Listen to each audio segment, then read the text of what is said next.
Hey, what's up guys? Today I'm here with my friend Kenny.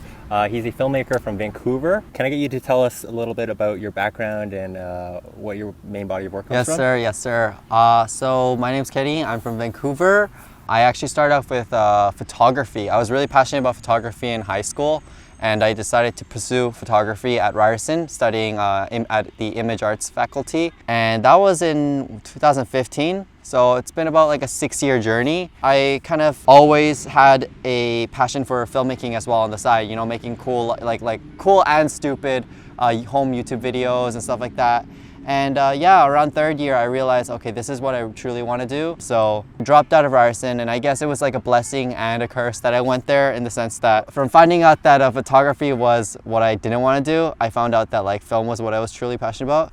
So it's been about like 4 years since I've like been seriously taking this craft. Excuse me. It's pretty dark, right? So Highly acclaimed filmmaker coming through.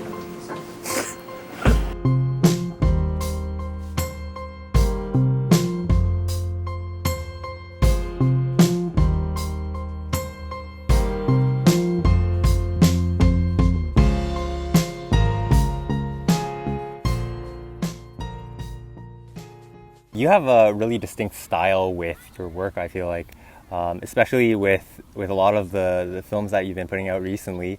Can you tell us a little bit about some of the people that might have influenced that style, as well as what are some key projects that you've worked on that kind of really helped you find that style and aesthetic?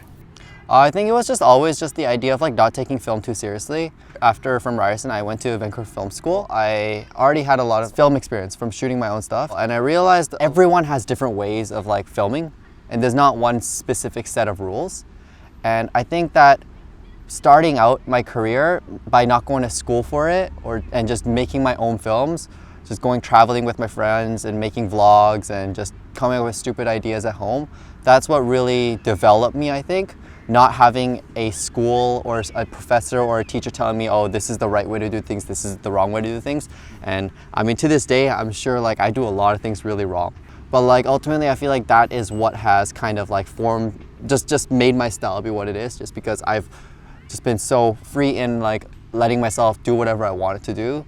So just trying out new cool camera techniques to new cool editing styles. But with that being said, you know, like I am still always trying to become a better filmmaker. So learning more better and efficient ways of doing certain things. I think you always need to have a room for just creativity and letting yourself like, not putting yourself in a box. I think for like projects wise, it's really just been like 2 things, and it's been like traveling and music. I'm a huge fan of music, like huge fan. Like I'm on Spotify like 24/7. And SoundCloud 24/7, just always browsing and looking for new music. Through music, I found a lot of inspiration, because music in itself is like another art form, and music makes up like 50% of like the film, right? Sound is so important. And then yeah, traveling and seeing new places and meeting like the creators that are in different locations. Like, you know, when I went to London, I've met a lot of new creators. Toronto, LA, you know, Vancouver, everybody in different regions have different ways of like telling their stories and shooting stuff. Yeah, that's really cool. It's that idea of cross-pollinating across with different creators. That really helps you find out what you like and don't like within your own. Yeah, I remember like one time, me and a bunch of friends from like Europe, Toronto, and myself here, we went to Iceland.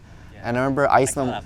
Yeah, it was sick, right? Yeah. Thank you. Oh, that was such a long time ago. Yeah, but the coolest part was that like we all went to Iceland and we all shot the same stuff, and we all shared footage too. It's like, oh, whatever I got, here, have it. Whatever you got, here, have it. And we all shared. But like when we went home and edited the piece together, they were all so different. Yeah. Like the ones that they made in Toronto, my friends in Toronto, my friends from Europe, and it was all different. And I was like, oh wow, this is really cool. And like just really realized that like for filmmaking is just like a free expression of just like how you want to express your art. Can you share one experience with us where you were working on a collaborative project with a team of other people, where things just weren't going your way, and how you think you would have handled that situation if you did it again? So back in film school, I remember we had a lot of projects that we shot, and there was this one specific time where I was on a shoot and I was DPing it. What I remember was that things were not going well. Like the director just didn't know, wasn't confident in the shot list. AD had the scheduling pretty badly done. People were getting really tired and grumpy, and the dolly grip and I were just not clicking in terms of like, you know, our camera movements and stuff. And just through that, we were just getting frustrated at each other, like personally. And it doesn't ever need to reach that point because we're all here with one goal, and the goal is to produce the best work possible together, right? And through that experience, I realized that like, obviously we are all very inexperienced people in one room, right? So first off, I think you need certain people with like experience, whether it's with the producer or as the director, you need someone that can lead the crew. I'd say another thing that's really important is just preparation, pre-production meetings and communicating properly with the team. And I realized that a lot through my client work as well. You know, earlier, I just wouldn't really prep things well, whether that's from just even as simple as like making sure all the batteries are charged, you know, making sure the SD cards are formatted, making sure all the gear is in the bag. Whereas before, I would just kind of like, you know, kind of wing it and like be like, yeah, I'm sure the SD card's fine. And then I'd go there and I'd be like, I have 30 minutes of footage that I can shoot. And it's like, I'm halfway through the shoot, I'm like, dude, there's no way I'm gonna be able to like get this much media in the day. And then also certain things like when you're working collaboratively with people, just making sure you guys are on the same page. I think a lot of times I've been in shoots where actors there, me and my friend or me and my partner or me and my team are there, and we're just kind of not really sure what to do, and we just kind of point fingers at each other, and then we're kind of like, okay, I guess we'll do this. But if we like all prep this properly, we should, like, you should double check, triple check, quadruple check that like you guys go through everything. So Kenny, you've been freelancing for the past little bit. Yeah. Tell me a little bit about what was the most difficult thing you had to learn? I think for me as a freelancer, getting over the first hurdle was just like putting myself out there and networking with people. Just kind of letting go of your ego and knowing that like, oh, you know, you might get rejected and whatnot, or you might not get the most amount of views, but just putting consistent work out there, I think is just like the biggest key. And for me too, you know, like, damn dude, sometimes I guarantee if I look back at my Instagram DMs, probably have some really cringy like DMs that I sent to people, right? Hey man, like, yeah, you know what I'm talking about, right? Collab, yeah. You don't leave any context. Or... yeah.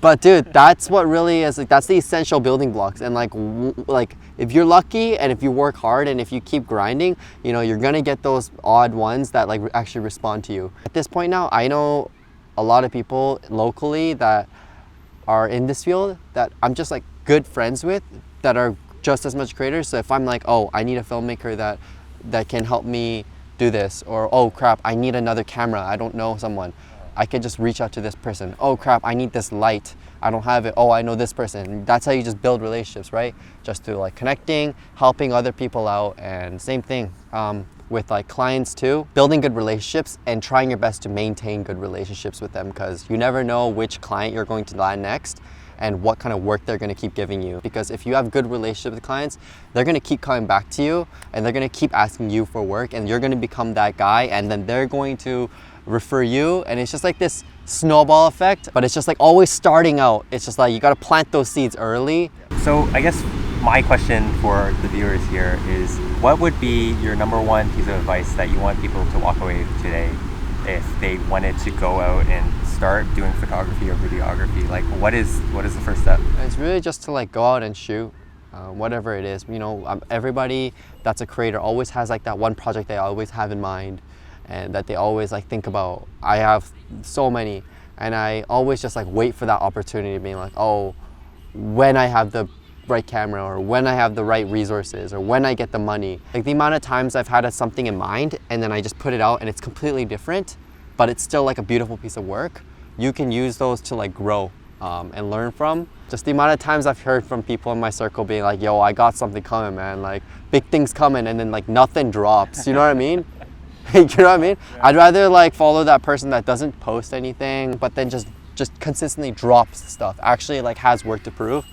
And I think that's like the case for filmmaking too, man. Like some of the most well-respected like filmmakers out there, they don't really have like a huge Instagram social presence. They don't post stories of their work, and they don't go, yo, big things coming soon. You know, they just drop that work and then they leave, and then they get like a staff pic, they get like 1 million views, and you know, like they get a ton of commission from that. And it's like, that's what it is. It's all about just creating work with whatever you have. And also, I'd say another really cool piece of advice I'd say is just like with the money and the resources that you have and you earn from filmmaking, put it back into it. A lot of like stock investors and stuff, or like, you know, the money I get, I put it back into the stocks and stuff like that. Much like that is like, if you get paid like $1,000, like I'm gonna put that back into filmmaking and buy a lens that I know I'm going to benefit from this. If I get paid from this, I'm gonna buy a better MacBook, or I'm gonna buy a faster drive. I'm gonna buy lights. And through that, you just start building more resources to a point where it's like, damn, now it's like I have all the resources I need. I really have no excuse.